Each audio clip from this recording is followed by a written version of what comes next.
Hi friends, good morning. ఎలా ఉన్నారు అందరూ? చూడండి, నైట్ వర్షం పడింది కదా, కైల్లో నీళ్లు నిలబడిపోయి ఉంటాయి, ఆకుకూరలు చెడిపోతాయని కైల్లో ఉండే నీళ్లు మొత్తం వదిలేస్తున్నారు. మా ఆయన పైకి వెళ్ళారు. చూడండి ఎక్కడెక్కడ నీళ్ళు నిలబడాయో చూసుకుంటా అన్ని కాయలు తెంపేస్తున్నాడు. చూసారా, బెండ చెట్లలో మొటికి చెట్లలో కూడా నీళ్లు ఉంటే తీసేస్తున్నాడు.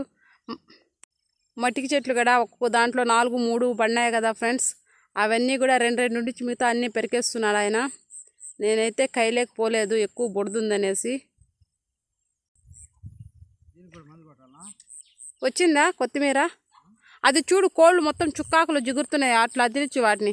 దా దా చూసారా ఫ్రెండ్స్, నేను కోళ్ళ గింజలు తెచ్చాను కదా, గింజల కోసం వచ్చాయి కోళ్ళు, నా దగ్గరికి వస్తున్నాయి. చూడండి, నేను పిలుస్తా. దా దా దా దా దా దా దా దా దా దా దా నేను బాటిల్లో గింజలు తెచ్చాను ఫ్రెండ్స్. చూడండి, వాటర్ బాటిల్లో పోసుకొని, ఇదైతే వర్షానికి తడుచుకుని ఉంటుందని వాటర్ బాటిల్లో తెచ్చాను ఫ్రెండ్స్. దా దా దా దా దా చూసారా, పిల్లలు తల్లులు అన్నీ వస్తున్నాయి.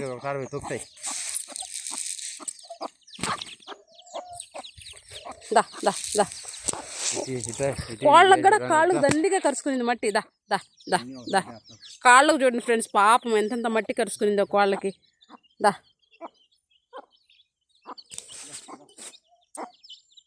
చూడండి ఎలా మేస్తున్నాయి చిన్న పిల్లలు, పాపం. నేను వచ్చానన్న నా వెనకాలనే వచ్చినాయి. నువ్వు పో కోడి, ఎట్టపో. ఆ కోడి వచ్చేసి పాపం ఈ చిన్న పిల్లల్ని పొడుస్తుంది ఫ్రెండ్స్, పాపము. ఇవి మన ఇంటికాడ ఉంది కదా నల్ల కోడి, అది తెచ్చి ఇక్కడే వేసాం ఫ్రెండ్స్. చూసారా, పచ్చగా ఉంది మన పొలం అంతా, శుద్ధంగా నీట్గా పచ్చగా. ఇదంతా అయిపోయింది కాయ ఫ్రెండ్స్, ఇదంతా పెరికేసేసాము. చిక్కుడు చెట్లకు ఇప్పుడు కనిపిస్తుంది కొంచెం పూత ఫ్రెండ్స్. చూసారా, బెండ చెట్లకు పూత మార్నింగ్ టైంలో ఎలా విడిగిండాయి పూలు, బెండ పూలు.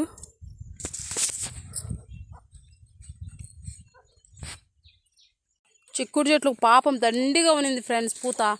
ఇవి కందిరీగలు వచ్చి, ఎర్ర కందిరీగలు వాలి మొత్తం కొట్టేసినాయి. ఇదో ఇక్కడ మళ్ళీ వాలిండాయి చూడండి ఫ్రెండ్స్. ఇదో చూసారా, ఇలాంటి వాలి మొత్తం తీసేసినాయి, ఒక్క కొంచెం కూడా లేకుండా పూత. ఈ కందిరీగల కోసం ఏమైనా ముందు ఉంటే చెప్పండి ఫ్రెండ్స్. ఏం కొట్టినా కూడా వస్తుంది, పురుగు ముందు కూడా స్ప్రే చేసాము అయినా వస్తుంది. పాపం లేకపోతే పూట కాటి కాయ అంతా ఉన్నిండాలా, కొంచెం కూడా లేకుండా తినేసినాయి ఇవి పూత. అక్కడక్కడ కాయలు వచ్చినాయి చూడండి, చిక్కుడుకాయలు అక్కడక్కడ వచ్చినాయి. ఈ పూత మొత్తం తినేయడం వల్ల చాలా నష్టం జరిగింది ఫ్రెండ్స్. వేసింది ఒక కయ్యలో మొత్తంగా తినేసినాయి ఫ్రెండ్స్. మళ్ళీ ఒకసారి పురుగు మందు స్ప్రే చేయాలి.